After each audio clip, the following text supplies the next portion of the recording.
Buenas noches con todos. Mi nombre es Giancarlo Reyes, residente del Hospital del Niño, de la especialidad de cirugía pediátrica, y actualmente estoy rotando en el servicio de urología. El día de hoy voy a exponer el tema síndrome de Plum-Belly y algunas especificaciones técnicas de esta patología. Vamos a revisar este artículo, el cual tiene por título Manejo moderno y actualizaciones en el síndrome de Plum-Belly. Este fue publicado en el año 2021 en la revista Journal of Pediatric Urology. Fue publicado por el Dr. Roberto López, Linda Barker y Francisco Denes. Bien, pero antes de empezar, debemos de recordar que el primer caso de un paciente con síndrome de Plum-Belly fue presentado en el año 1839 por un médico neurólogo de Estados Unidos, Alfred Forlich. En 1895, otro médico, Parker, ya encuentra que este síndrome tiene asociaciones con malformaciones de la vía urinaria, hidronefrosis, hidruréteres y o megavejiga. Y ya es en el año de 1901 donde un médico estadounidense, Osler, acuña el término de Plum-Belly, haciendo referencia a un síndrome en abdomen en ciruela de pasa, por la característica que tiene este síndrome, ¿no? Pues esto refleja el aspecto arrugado de la piel de la pared abdominal del recién nacido debido a los diversos grados de hipoplasia de los músculos de la pared abdominal. Entonces, si entramos en el artículo, vamos a ver que el síndrome de Plum-Belly va a tener una triada en el cual vamos a ver la hipoplasia de la musculatura abdominal, de la pared abdominal, una criptorquidia bilateral y malformaciones del tracto urinario, como por ejemplo las hidronefrosis, las displasias renales, los uréteres dilatados tortuosos, vejiga, megavejigas o alguna uretra prostática dilatada. El síndrome de Plum-Belly también tiene algunas malformaciones asociadas. Se dice que hasta en el 60% tiene malformaciones asociadas a nivel respiratorio, tracto gastrointestinal o a nivel esquelético, como las hipoplasias, por ejemplo, pulmonares, o a nivel del tracto gastrointestinal, como malformaciones anorrectales o malrotaciones intestinales. Se dice que el síndrome de Plum-Belly se suele presentar hasta en un 95% en el sexo masculino. O, dicho de otra manera, 1 de cada 5 pacientes suele ser mujer y el resto suele ser varón. Como epidemiología, vemos que el síndrome de Plum-Belly se suele presentar 1 en cada 29.000 a 40.000 recién nacidos vivos. Suele ser más frecuente en los masculinos, hasta en el 95%. No quita que no haya síndrome de Plum-Belly en femeninos, pero a diferencia de masculinos, el síndrome de Plum-Belly en las mujercitas se presenta como una ausencia de la pared abdominal muscular y malformaciones del tracto urinario sin alguna anomalía gonadal, a diferencia de los masculinos. Alta incidencia se han notado en gemelos, en razas negras y en madres jóvenes. Además, también se ha encontrado que hay una menor incidencia en países desarrollados. Esto se debe a que en los países desarrollados se tiene un mayor alcance a los diagnósticos prenatales y no existen tabús con respecto al término de las gestaciones en pacientes con malformaciones. Bien, con respecto a la embriología, vamos a en este artículo nos presentan dos posibles teorías del síndrome de Plum-Belly. La primera teoría propone una obstrucción o propone que en algún momento de la gestación in útero hay una obstrucción ureteral posterior temprana, lo que genera una dilatación severa del tracto urinario del feto, generando una ascitis fetal, lo que conlleva un oligohidramnios. Esta teoría, un defecto que tiene es que no explica bien las manifestaciones extrageniturinarias, pero sí explica las geniturinarias. Bien, entonces, si es que nos enfocamos en esta teoría en el cual dice que hay una obstrucción uretral, la obstrucción uretral lo que conlleva, como vemos en el cuadrito, es una distensión en la vejiga. La distensión en la vejiga a largo plazo produce la hidronefrosis o podría producir una displasia renal en todo esto en el momento de la formación del feto, de los órganos, la organogénesis, y podría llevar también una pared hipertrófica de la vejiga. La misma distensión de la vejiga o la megavejiga como tal produce la distensión abdominal, va a generar también algunas anomalías asociadas como el, los testículos no descendidos, como la malrotación intestinal, podría generar deficiencia en extremidades inferiores, deficiencia en la musculatura abdominal o un exceso, y lo que conllevaría un exceso de la piel abdominal, ¿no? Esta obstrucción uretral también va a conllevar al oligohidramnios, deformaciones complejas como la displasia renal, el síndrome de Potter o hipoplasias pulmonares. Una de las otras, de la segunda teoría que intenta explicar el síndrome de Plum-Belly, pues se basa en el mal desarrollo del mesodermo entre la sexta y la 10ª semana de gestación. Ya, esto dice que el mal desarrollo del mesodermo somático y esplácnico va a producir que el músculo displásico, que haya un músculo displásico o ausente de la pared abdominal. Asimismo, el mal desarrollo del mesodermo somático también va a producir unas malformaciones en el tracto urinario y en el gubernáculo, más que nada en los varones. Bien, esta es una tabla que encuentro interesante, en el cual nos muestra cuál es la evaluación postnatal de un recién nacido con síndrome de Prunbelly. Entonces, nosotros en un paciente con síndrome de Prunbelly deberíamos evaluarlo de forma holística, pues este puede presentar múltiples malformaciones a nivel de la pared abdominal, como ya lo sabemos, la deficiencia musculatura, o también puede tener un falocele, gastrosquisis a nivel testicular, como los testículos no descendidos. En la uretra vamos a encontrar que esta puede encontrar obstruida con una uretra posterior dilatada, o puede tener megavejigas con divertículos. El uréter también puede estar dilatado, puede generar mal vaciados y mala contracción. Los riñones es importante estudiarlos porque pueden tener hidronefrosis, displasias renales o podría tener una función renal afectada. A nivel pulmonar hay que ver que nuestro paciente o el recién nacido con síndrome de Plum-Belly no tenga una hipoplasia pulmonar, puede tener defectos cardíacos como una tetralogía de Fallot. A nivel gastrointestinal tenemos que descartar que este paciente no tenga una malrotación intestinal, ano imperforado, hasta enfermedades de Hirschsprung. Y a nivel esquelético que no haya dislocación de caderas, pie equinovar o pectus excavatum. Bien, dentro de la patología de la malformación genitourinaria, como podemos ver en la presente diapositiva, esto empieza con la dilatación del sistema colector, lo que conlleva a unos uréteres dilatados y tortuosos. Esto genera la disminución y también una displasia de las células de los músculos lisos y un aumento del tejido conjuntivo fibroso. Finalmente, esto conlleva un mal peristaltismo y un reflujo vesicureteral de hasta un 75% de los pacientes. Todo esto conlleva a una megavejiga y en algunos casos con la presencia de un divertículo vesical, como podemos ver acá en la imagen. A nivel de la musculatura abdominal, lo que vamos a ver, como vemos en esta imagen, son los distintos tipos de presentación de los abdómenes en ciruela de Pasa, pero todos ellos lo que tienen en común es una flacidez abdominal. Esta flacidez abdominal lo que tiene es una capacidad disminuida para generar una correcta presión intraabdominal significativa.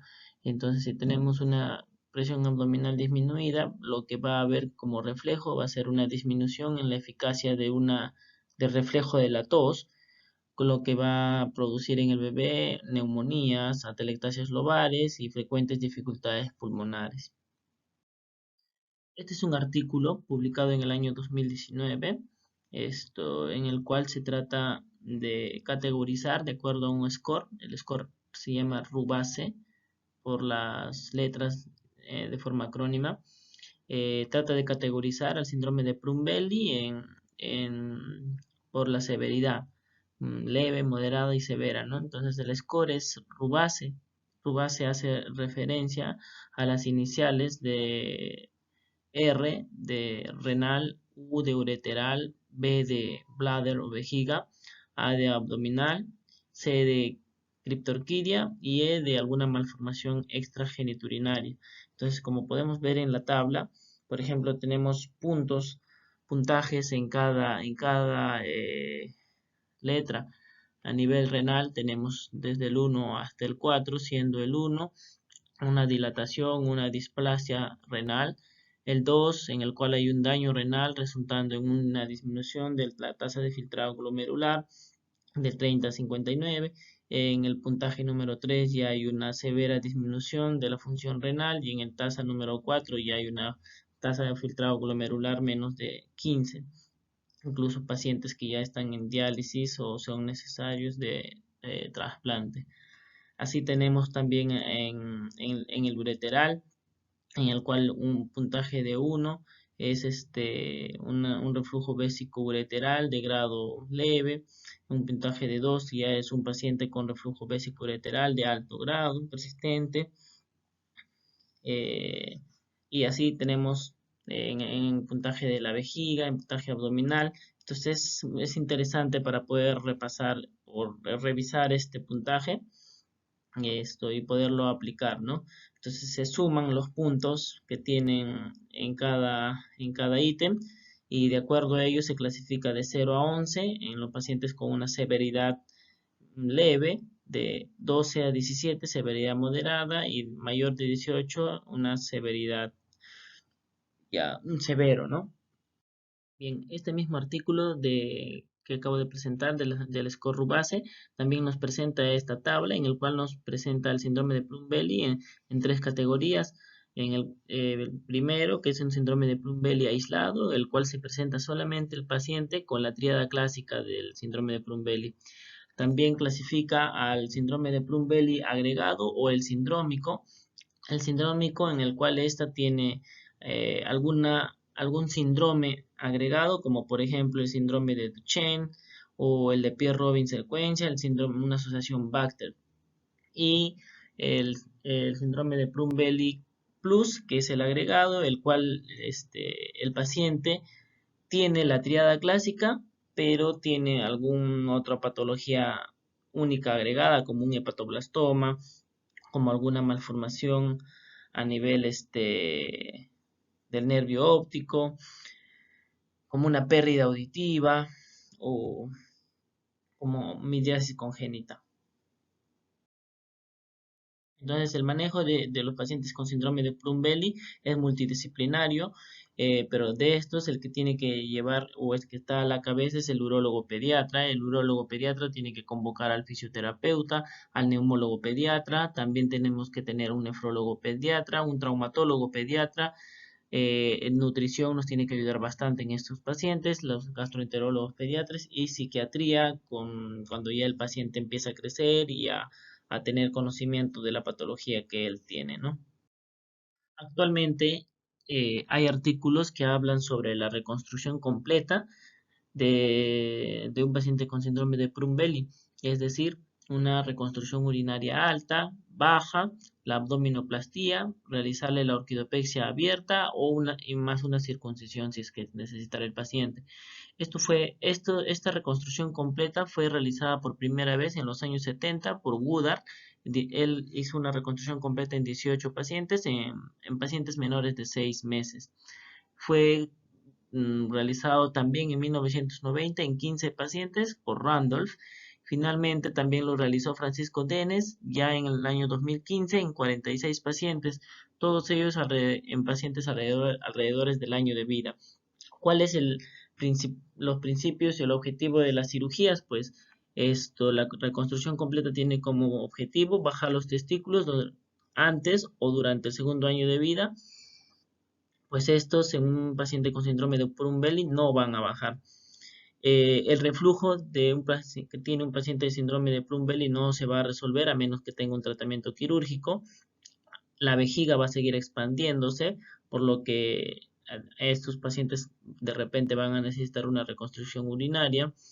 La pared del abdomen no va a mejorar porque tiene una ausencia de la musculatura, entonces se debe realizar una abdominoplastía. Y estos pacientes tienen mucho riesgo de hacer itus recurrentes, ¿no? Bien, entonces con respecto a las técnicas quirúrgicas para las abdominoplastías, tenemos a cuatro autores. Randolph en 1977 presenta su técnica quirúrgica, Ehrlich en 1986, Montfort en 1998, Furness. De estas cuatro técnicas, se pueden dividir en quienes tienen un abordaje del eje longitudinal y el eje transversal, siendo el único que utiliza un eje transversal Randolph, y este tiene como principio que hace una cirugía ablativa. En cambio, en el eje longitudinal tenemos a Ehrlich, Montfort y Furner, quienes hacen un refuerzo abdominal. Esta es, así, a manera de ilustrativa, un poco lo que es la técnica de Randolph. Quien lo que hace es una incisión en el eje transverso, va una incisión curvilínea de costilla a costilla, después hace una incisión parailial y lo que hace es una ablación del excedente y termina con suturando con suturas absorbibles. Acá en la siguiente imagen les voy a presentar en un esquema. Sí, como la que vemos en esta imagen, ¿no? Hagamos de cuenta que esta imagen ovoidea es el abdomen. Lo que hace Ranford es una incisión transversa, de costilla a costilla y una incisión parailial. Ya, entonces reseca esta imagen en semiluna que tienes en la parte inferior y desciende el- el- la zona superior hacia la parte inferior anastomosándolos, ¿no? No hace ningún refuerzo muscular. La abdominoplastía de Montfort es otra de las técnicas quirúrgicas para el síndrome de Prunbelli, en el cual se hace una incisión desde el apéndice sifoides hasta la sínfisis del pubis, tal y como vemos en la imagen número A, respetando la cicatriz umbilical. Después se reseca el excedente de piel, como vemos en la imagen número B. Y lo que tiene como característica la técnica de Montfort es que se tiene que hacer una doble, al momento de suturar la pared abdominal, se tiene que hacer una doble hoja de refuerzo. Este, Así como más o menos vemos en este esquema de acá. Esta es la técnica de Montfort en el cual se hace la incisión, se deja la pared, la celeste, que sería la zona de la musculatura inferior, y se cierra la zona superior, generando dos fajas de refuerzo. Bien, este es un artículo en el cual se titula Cambios en la presión intraabdominal en la función respiratoria post-abdominoplastía. Lo que sucede es que antes de la operación de la abdominoplastía, normalmente, como vemos en la figura del lado izquierdo, la presión en centímetros de agua suele ser de 2 hasta 2.32.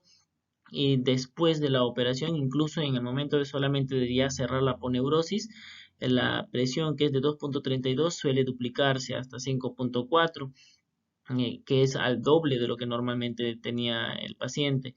E incluso y después de cerrar la aponeurosis, que está en 5.4, y ya terminar de cerrar el colgajo cutáneo, esta suele llegar hasta 7.7. Esto incrementa el riesgo de que el paciente pueda hacer un síndrome compartimental abdominal. Es por esto que nuestro paciente en el posoperado inmediato debería de estar bajo sedación, en la UCI, en manejos críticos, y no deberíamos de iniciarle o no se le debe de iniciar la vía oral tan rápida, hasta por lo menos 2, 3 días o inclusive más tiempo. Y vigilar los signos que pueda presentar el paciente, como incremento o irritación abdominal, vómitos, distensión abdominal. Esto también es otra tablita presentada en este estudio, en el cual ven los resultados de la espirometría pre y posoperatoria, ¿no? En el cual también vemos que por ejemplo, la capacidad pulmonar vital en el preoperatorio llegaba desde 94 más menos 9%, y en el posoperatorio la capacidad pulmonar vital va desde 77 hasta el 77%. Esto es debido a la resección abdominal. Entonces, por eso los pacientes en el posoperado inmediato podrían presentar dificultades respiratorias y es necesario un apoyo ventilatorio, eh, puesto que si no tienen esto podrían incluso hacer atelectasias respiratorias, ¿no?